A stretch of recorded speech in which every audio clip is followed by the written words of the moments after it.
Welcome to channel AMIC, your insight to the Australian visa system.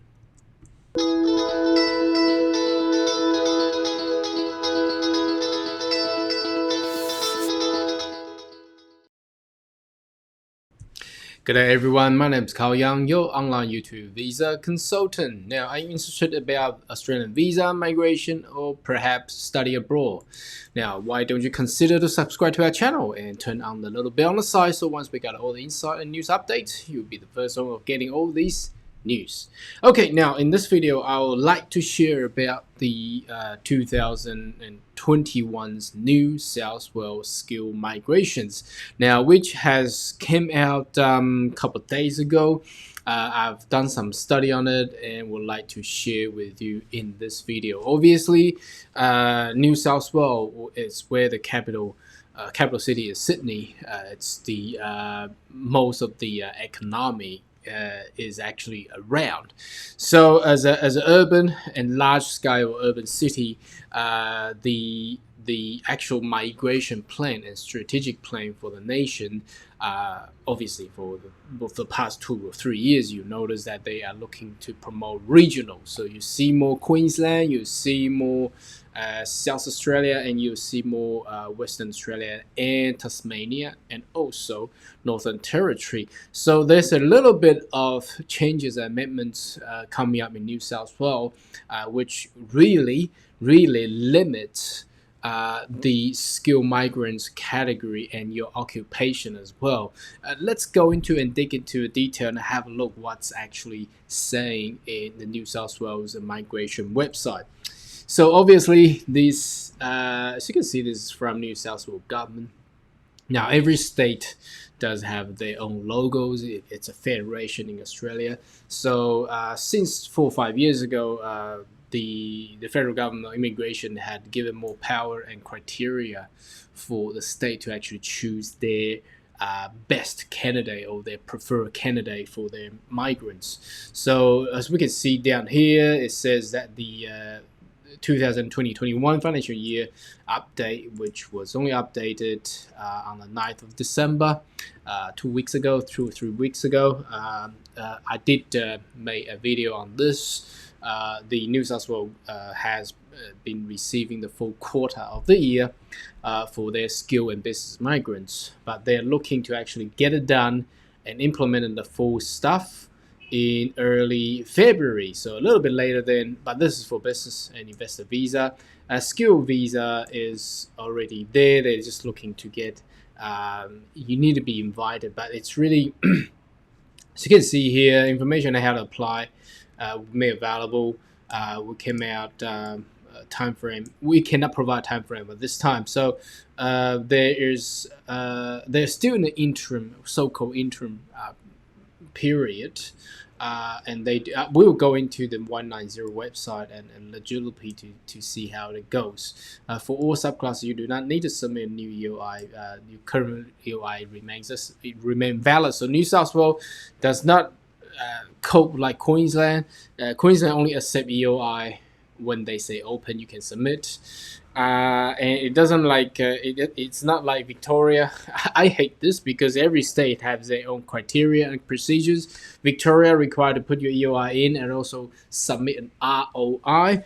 And New South Wales do not need to do that. You just put in the EOI, they'll come to you, okay? Which is more handy for the visa applicant. Once you got anything, you just put it in there. So this video we're focusing skill nominated migration. So this is if you're a high occupation, we'll go into occupation list and check that out as well. Okay, so let's jump into the first one. It's the just checking out if you can see it fully. Okay, no, not a problem. That looked very good. Okay, skill nominated visa subclass 1904, and then state of New South Wales. Obviously, this is permanent visa, so a lot of people prefer this because you get permanent residency straight away. However, the requirement is much higher. New South Wales Treasury nominate eligible highly skilled workers to drive economy. So I'm not too sure why Treasury is involved in here, but that's where they allocate for the government of the state. New South Wales to effectively manage ongoing high demand of New South Wales nomination. And 2, ensure that New South Wales nominees are aligned with skill need for the state. They have their own procedures. That's pretty obvious. Canada cannot directly apply New South Wales nomination.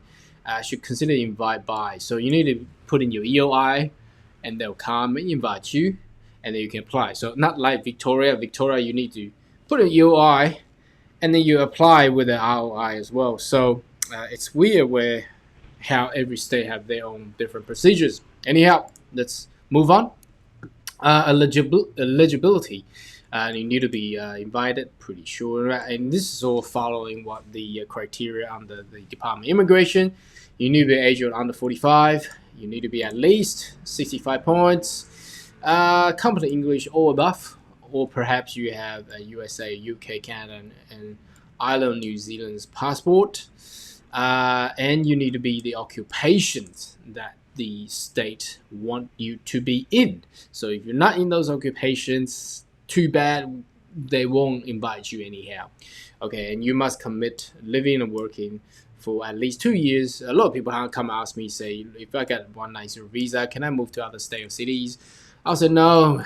You did have a commitment, although there is no strict law to actually come and enforce to take your permanent residency back, but we cannot guarantee that in the future they won't enforce such laws. So I'll say just be cool, get through those 2 years is what you're required to do and what you agree to do anyhow. Okay, so invitation rate, how it works. New South Wales will prefer occupation in these orders. So the first priority is you get the highest score, they will love you more.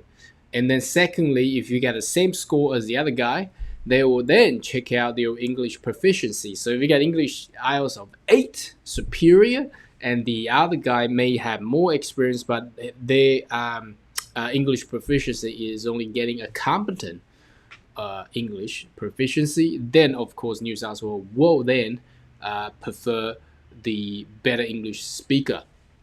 And number 3, then they will pick up if the above 2 is the same.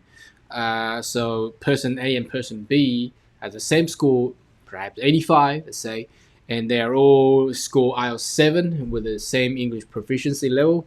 Then they will compare their work experiences in that nominated occupation. So if the one guy had 3 years, the other guy had 3 years plus 1 day, okay, and they will pick the 3 year plus 1 day guy, okay. So that's how they work.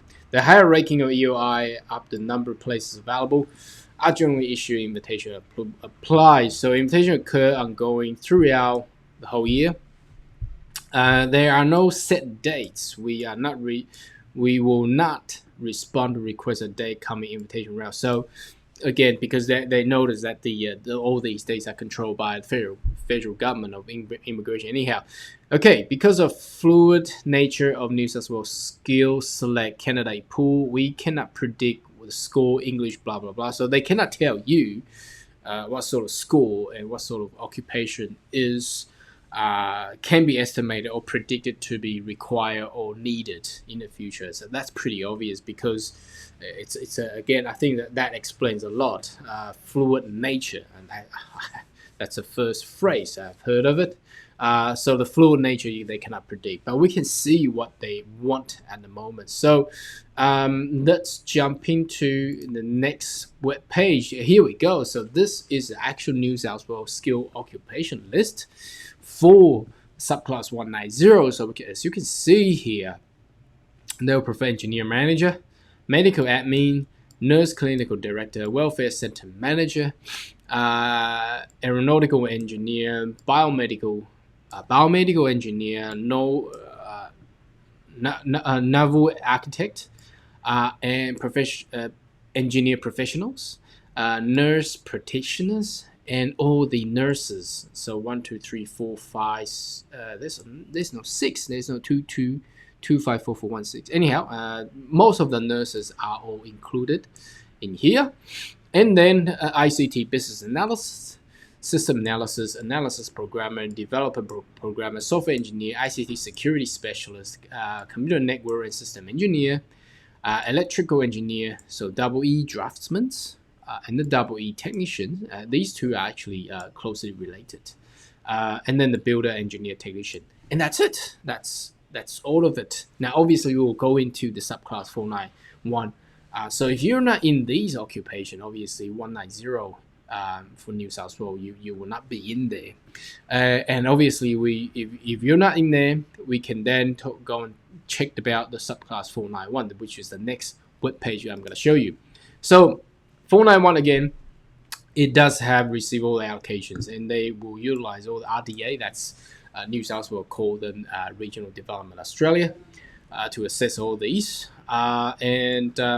The criteria, nomination criteria considered across all regions are outlined below. Okay, so they're all down here. We can actually see that here. Information about to apply will be made available on RDA website as soon as possible. Links to participant region website can be found. Now, traditionally in the previous scheme of subclass 489, it's quite hard because there is no consolidated information, and every region is different. Every region changes all the time, so I can't really cope with that. But at the moment, I think they're taking back the control by the New South Wales Treasury. So RDA officers will focus on nominating applicants who are undertaking skill work critical sectors. So they are only focused on critical sector at the moment. Again, you must meet all these criteria. So now that's the hard part, because you need to be there. So you see first one, you need to be living and working in regional New South Wales. Okay, so if you're not there, that basically meant the offshore applicants are out. Okay, and recently completed study in regional Australia, so this is one of these three. Okay, and living and working outside region New South Wales. I'm not too sure why they put that there, but I think they'll prefer first one more than the other one. Applicant do not meet a criteria of these three streams may be refused. But that, anyhow, let's see what happens, okay? Closely related occupation are defined in NSW, and designated regional area are determined by Home Affairs. So you may head into my previous slide, or you possibly just type in Google designated regional areas. You see all these postcodes for areas. Generally, New South Wales will excluding obviously Sydney, Wollongong, and Newcastle. I think most other places will be regional. Anyhow, but check the designated regional area postcode. To be eligible, whole of valid skill assessment is pretty obvious. So all the skill migrants need to get skill assessed. Have been living in designated regional area at least previous 12 months. You see, that's a hard part, and that really contradict with this one, because they're living working outside of region New South Wales.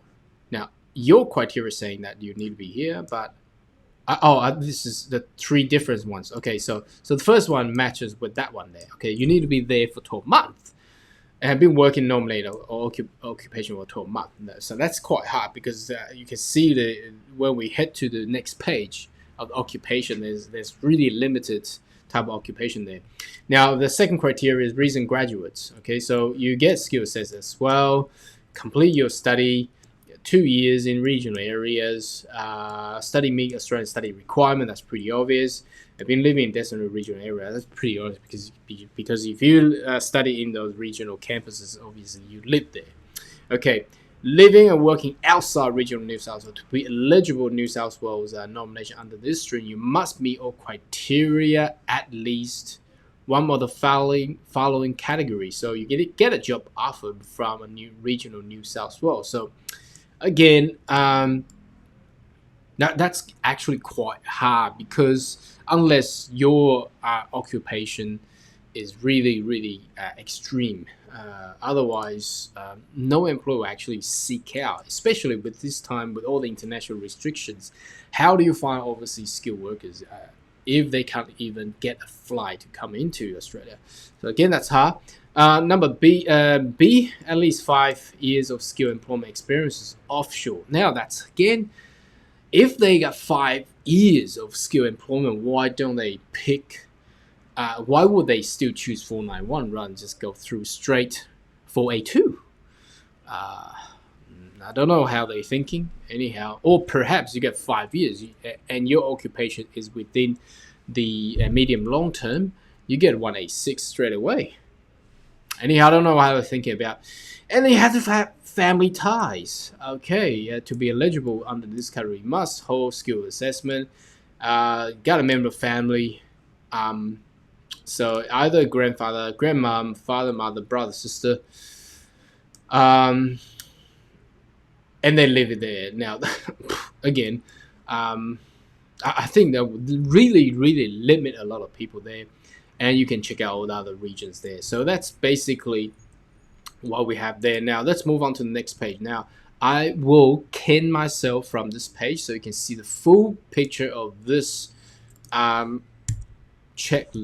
If you can see, it's pretty tiny because there's, I don't know why they used to have a search bar. Remember back last year they can search your occupation, but they removed that. They only have one page now. Again, looks like the occupation is exactly the same as what they propose from subclass 190, and then they use little dots to show which region require which occupation. Now I'm not going to go through all these regions, but again, if you are not in the occupation of what they have specified in the 190, that's all the engineer, IT, and nurses, then obviously you're out. You cannot even pick New South Wales. So unfortunately, that's what it is.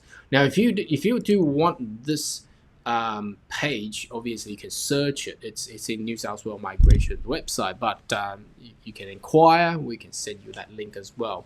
So now this is for the New South Wales skilled migrants criteria for 2021. If there is any upcoming changes, we'll let you know. So make sure you subscribe to our channel and turn on that little bell on the side. Anyhow, should you have more query and question, more than welcome to leave a comment right down below, and I shall see you next video. Goodbye.